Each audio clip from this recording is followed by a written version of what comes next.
জান্নাতে যাওয়ার জন্য খুবই গুরুত্বপূর্ণ 11টি ছোট আমল, চলুন জেনে আসি। ১. প্রত্যেক অজুর পর কালেমা শাহাদত পাঠ করুন। আশহাদু আল্লাহ ইলাহা ইল্লাল্লাহু ওয়াহদাহু লা শারীকা লাহ ওয়া আশহাদু আন্না মুহাম্মাদান আবদুহু ওয়া রাসূলুহু। এতে জান্নাতের 8টি দরজার যে কোনো দরজা দিয়ে প্রবেশ করতে পারবেন। সহিহ মুসলিম 234। ২. প্রত্যেক ফরজ সোলাত শেষে আয়াতুল কুরসি পাঠ করুন। এতে মৃত্যুর সাথে সাথে জান্নাতে যেতে পারবেন।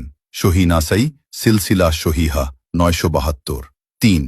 প্রত্যেক ফরজ সোলাত শেষে 33 বার সুবহানাল্লাহ, 33 বার আলহামদুলিল্লাহ, 33 বার আল্লাহু আকবার এবং 1 বার লা ইলাহা ইল্লাল্লাহু ওয়াহদাহু লা শারীকা লাহু লাহুল মুনকু ওয়া লাহুল হামদু ওয়া হুয়া আলা কুল্লি শাইইন কাদির পাঠ করুন। এতে আপনার অতীতের সব পাপ ক্ষমা হয়ে যাবে। সহিহ মুসলিম 1228। ৪. প্রতি রাতে সূরা মুলক পাঠ করুন। এতে কবরের শাস্তি থেকে মুক্তি পেয়ে যাবেন। সহিহ নাসাই সহিহ তারগিব হাকিম 3839, সিলসিলা সহিহা 1140। ৫. রসূল সাল্লাল্লাহু আলাইহি সাল্লামের উপর সকালে 10 বার ও সন্ধ্যায় 10 বার দরুদ পড়ুন। এতে আপনি নিশ্চিত রসূল সাল্লাল্লাহু আলাইহি ওয়াসাল্লামের সুপারিশ পাবেন। তাবরানী সহিহ তারগিব 656। ৬. সকালে 100 বার ও বিকালে 100 বার সুবহানাল্লাহিল আজিম ওয়া বিহামদিহি পড়লে সৃষ্টিকুলের সমস্ত মানুষ থেকে বেশি মর্যাদা দেওয়া হবে। সহিহ আবু দাউদ 5091।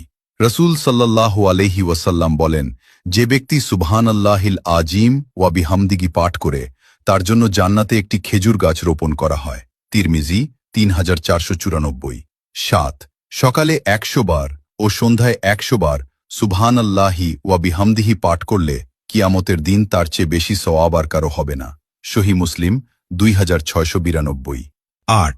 বাড়িতে সালাম দিয়ে প্রবেশ করুন। এতে আল্লাহ তাআলা নিজ জিম্মাদারি যে আপনাকে জান্নাতে প্রবেশ করাবেন। ইবনু হিব্বান 499, সহিহ তারগিব 316। ৯. জামাতে ইমামের প্রথম তাকবীরের সাথে 40 দিন সালাত আদায় করুন। এতে আপনি নিশ্চিত জাহান্নাম থেকে মুক্তি পেয়ে যাবেন। তিরমিজি সিলসিলাহ সহিহা 747, সহিহ তারগিব 808। ১০. প্রতি মাসের আয়ের একটা অংশ এতিমখানা বা মসজিদ মাদ্রাসা বা গরিব দুঃখী বিধবা ও দুস্থদের মাঝে দান করবেন। হোক সেটা অতি অল্প, এতে আপনি আল্লাহ তাআলার কাছে জিহাদকারীর সমতুল্য হবেন। সহিহ বুখারী 6007। ১১. মহিলারা 4টি কাজ করবেন। ১. 5 ওয়াক্ত সলাত। ২. রমজানের সিয়াম। ৩. লজ্জাস্থানের হেফাজত। ৪. স্বামীর আনুগত্য করুন। এতে জান্নাতের যে কোনো দরজা দিয়ে প্রবেশ করতে পারবেন। সহিহ ইবনু হিব্বান 4163। ভিডিওটি ভালো লাগলে শেয়ার করে দিয়ে অন্যজনকে দেখার সুযোগ করে দিবেন।